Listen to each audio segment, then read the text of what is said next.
ኣብ ኤርትራ ከላ እንትርፎ ካብ ገዝኣ ናብ ትምህርቲ ናብ ገዝኣ ምምላስ ዋላ ሓደ ትፈልጦ ነገር ኣይነበራን። ምስ ወዲ ንፎስ መሓላ በጌጋ ክትዕልል ተርኣያ ኣይትፈልጥን። እንኮላይ ምስ ደቀ ትምህርቲ ሓዊስካ ማለት እዩ። ወይን ግና ብተፈጥሮ ዝተኣደላይ እምበር ስድራኣ ስለ ዝቋይቕዋ ይኹን ዝከታተልዋ ኣይኮነትን። ደገዛውታ ከይተረፉ ሓንሳ ብምሒር ካብ ገዛ ዘይተወፅኦ ይጋግዋዮም። በቲ ኮይኑ በቲ ኣብ መወዳእቱስ ክትስደድ ስለ ዝደለየት ዝሕለፍ ሓሊፋ ናብ ካርቱም ሱዳን ኣተወት።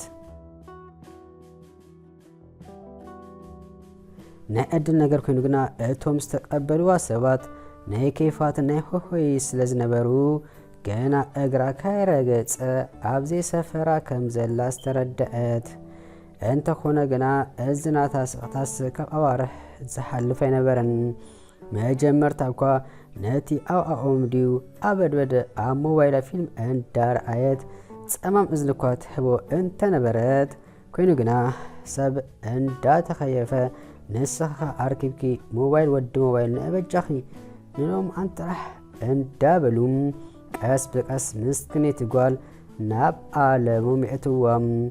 ሰብ ብሓንሳእ ከምዚ ገይሩ ይቀየር ድዩ ክሳብ ዝበሃላ ኮነት።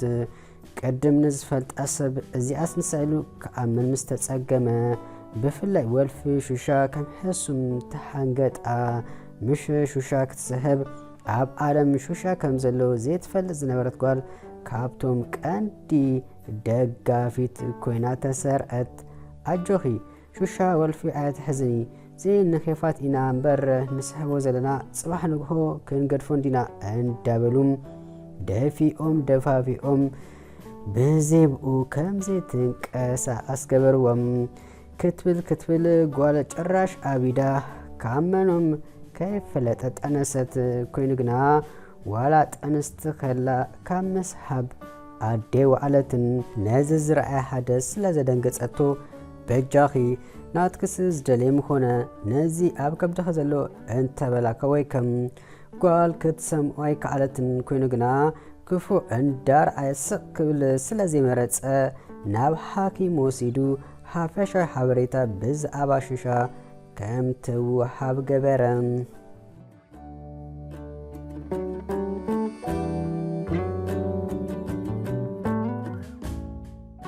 ሹሻ ናይ ቋንቋ ዓረብ ቃል ኮይኑ ትርጉሙ ኣብ ውሽጢ ጥርሙዝ ዘሎ ማይ ኮይኑ ሹሻ ዝተሰመለ ምክንያት ግና ካብ ውሽጢ እታ ጥርሙዝ ዘሎ ማይ በታ ቀጣን ኣየር ዝሓልፈላ ሻምበቆ ዘስሓብ ከም ዝኾነ ይሕበር።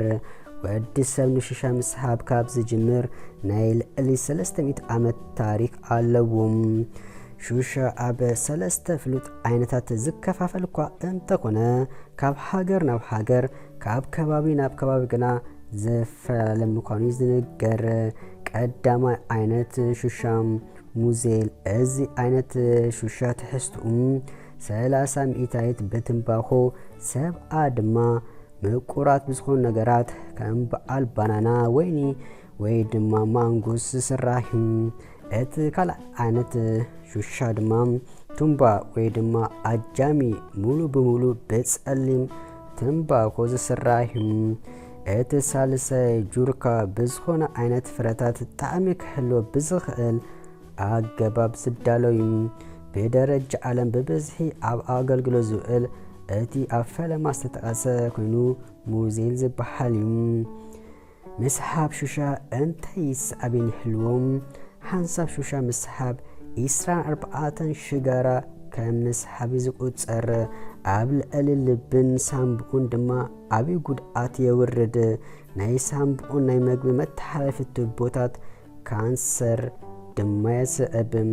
ሹሻ ትስሕብ ጠንስቲ ኣደ ኣብ ልዕሊኣን ኣብ ልዕሊ እትእሸል ሓደገኛ ሳዕቤን የከትል።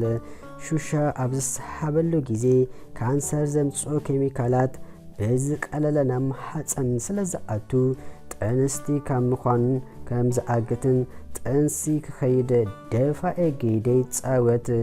እዚ ኣጋጣሚ ተሓሊፉ ህፃን ምዝውለድ ድማ ክብደት ናይቲ ህፃን ዘይንቡር ይኸውን ከምኡ ድማ ናይ ምስትንፋስ ስርዓቱ ዝተዛበአ ሸለል ስለ ዝውለድ ብሂወት ናይ ምንባር እምሩ ብዙሕ ኣይከውንን ሽሻ ዝስሕብ ሰብ ልክዕ ከም ሽጋራ ኣብ ከባቢኡ ንዘለዉ ዘይስሕብ ሰባት ዝተፈላለዩ ጉድኣቱን የውርድ ንኣብነት ነድሪ ዓይንን ኣፍንጫን ጉሮሮ ምእባስ ከቢድ ናይ ርእሲ ቃንዛ ሃንደበት ናይ ልቢ ሕማም ነድሪ ሳንቡዕ ከምኡ ድማ ኣዝማን ብሮንካይት ከስዕብ ይኽእል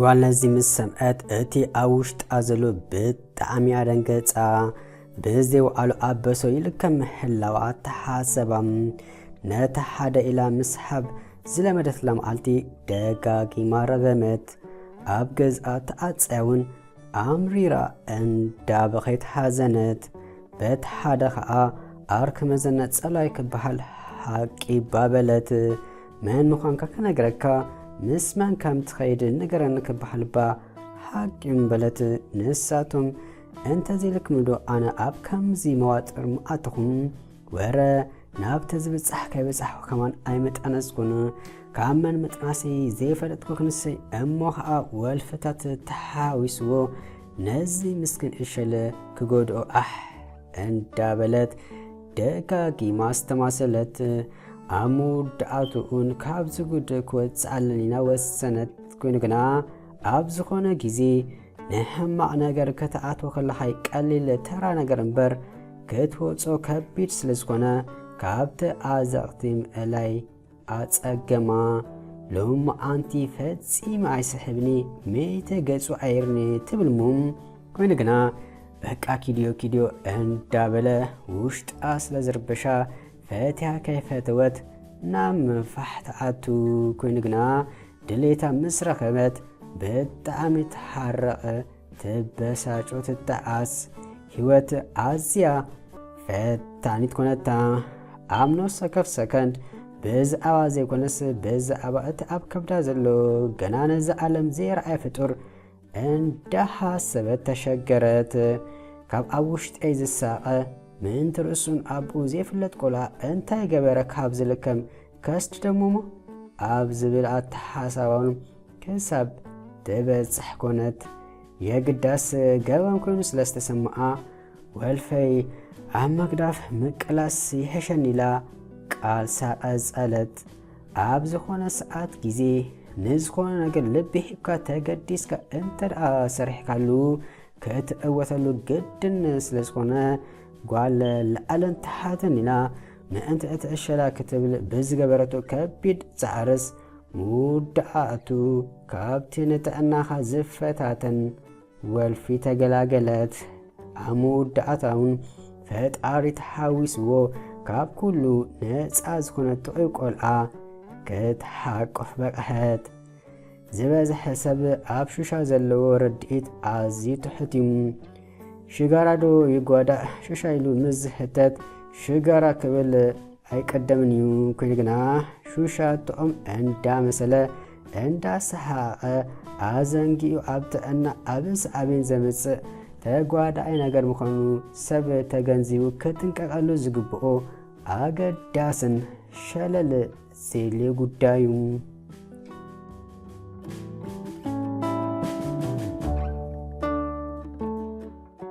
ንሎሚ ኣንቲ ሂዜ ዝመጻኹ ነዚ መስል ነይሩ ተስፋ ገብር ገለ ሓበሬታ ወሲድኩም ክትኮኑ እንድሕር ፈቲኹሞ ነዚ ቪድዮ ሼር በልዎ እቶም ሳብስክራይብ ዝገበርኩም ነታሓት ውሪድ ኢልኩም ነታ ናይ ቀያሕ ምልክት ምስናይ ደውላ ጠወቅዋ ነዚ ቪድዮን ላይክ ሓብዎ ምስተረፈ ብካለት ሕስቶክ ሰምራኸብ ኣብ ዘለኹሞ ሰላም ቅሳነት ፍቕሪ ጥዕና ዓወት ኣሳልጦ እንዳተመነኽልኩም ሰሰናዩ